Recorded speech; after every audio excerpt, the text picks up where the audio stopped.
Hi అండి, అందరికీ నమస్కారం. ఈరోజు వీడియో వచ్చేసి మా అమ్మ ఇంత దగ్గర ఉండి కూడా ఒక్కసారి కూడా మనం వెళ్ళలేదు ఆ గుడికి అనేసి అంటే కనుక సరే అందరం కలిసి రెడీ అయిపోయామండి ఆ గుడికి వెళ్ళడానికి.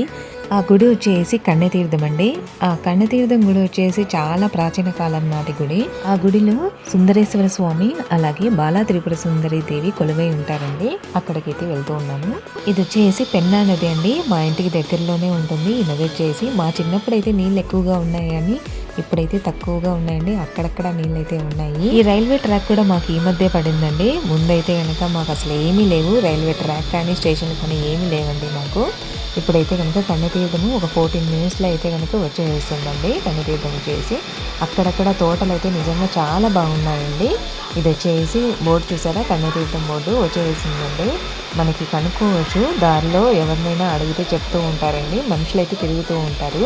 అక్కడక్కడ జనాలు అయితే ఉన్నారు, కానీ ఈ ఊర్లో ఎక్కువగా అయితే కనుక జనాలు అయితే లేరండి. కన్యతీర్థం గుడిలో అయితే వచ్చేసి ఇది వచ్చేసి ఒక ఆశ్రమం లాగండి. ఈ గుడిలో వచ్చేసి సైడ్లో ఒక ఆశ్రమం కూడా ఉంది చూసారా. అక్కడంతా ఆశ్రమం ఉండి జనాలు కూడా కొద్దిమంది అయితే ఉంటారు, ఎక్కువ మంది అయితే ఉండరండి. ఇది వచ్చేసి ఇప్పుడు కార్తీక మాసంలో అయితే కనుక నిజంగా చాలా ఎక్కువ మంది జనాలు ఉన్నారు. ఇప్పుడైతే కనుక తక్కువగా ఉన్నారండి. ఇదే అండి గుడి వచ్చేసి కన్యతీర్థం గుడి. చూసారా ఎంత ప్రశాంతంగా ఉండే అంటే కనుక నిజంగా ఆ గుడిలోకి వెళ్ళగానే ప్రశాంతంగా ఉంటుందండి. ఇది చూసారా, ఈ కొలను వచ్చేసి అప్పట్లో అంటే చాలా ఏళ్ల క్రితం అండి దివి నుంచి భూమికి వచ్చి దేవకన్యలు జలకాలాడిన ప్రదేశం అంటండి ఈ కొలను వచ్చేసి. ఈ గుడి ప్రత్యేకత ఇదే అండి. అక్కడి పురాణాలు అయితే ఇవే చెప్తూ ఉన్నాయి. పురాణాల కాలంలో దివి నుంచి భూమికి వచ్చి దేవకన్యలు అక్కడ కొలంలో జలకాలాడి తర్వాత ఈ గుడిని దర్శించుకొని వెళ్తూ ఉన్నారంటండి. ఈ ధ్వజస్తంభం వచ్చేసి బాలా త్రిపుర సుందరి దేవి ఆలయానికి ఎదురుగే ఉంటుందండి. ఈ ధ్వజస్తంభం వచ్చేసి ఈ పక్కన చూసేసారా మొత్తం తోటే అండి. మనకి చుట్టుపక్కల వాతావరణం వచ్చేసి చాలా సైలెంట్గా ఉంది చూసారా.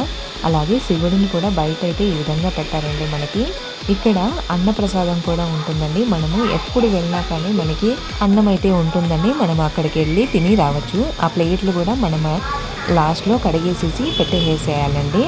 చూడండి ఈ విధంగా మేమైతే కనుక అన్నప్రసాదం కూడా తినేసేసి బయలుదేరాము. తర్వాత ఇక్కడ దగ్గరలోనే ఆంజనేయ స్వామి గుడి ఉంటే కనుక అటు పక్కనే అండి ఈ విధంగా ఆంజనేయ స్వామి గుడి అయితే ఉంది. ఆ గుడిని కూడా దర్శించేసుకొని బయలుదేరాము. చూడండి ఇక్కడ వచ్చేసి చిన్న కొలండి. ఇది వచ్చేసి వాళ్ళే రెడీ చేసేసారు. ఇది నిజంగా చాలా లోతు ఉంటుందండి. ఈ కొలను వచ్చేసి ఈత రాని వాళ్ళైతే లోపలికి వెళ్ళకూడదండి. జస్ట్ అలా ఒక 2-3 స్టెప్లు వేసి మనము అలా కాళ్ళు కడుక్కొని బయటకు అయితే రావచ్చు. చూడండి చుట్టూరు కొండ అయితే ఉంటుంది. ఆ కొండ నుంచి వచ్చిన నీళ్ళే అండి అవన్నీ వచ్చేసి.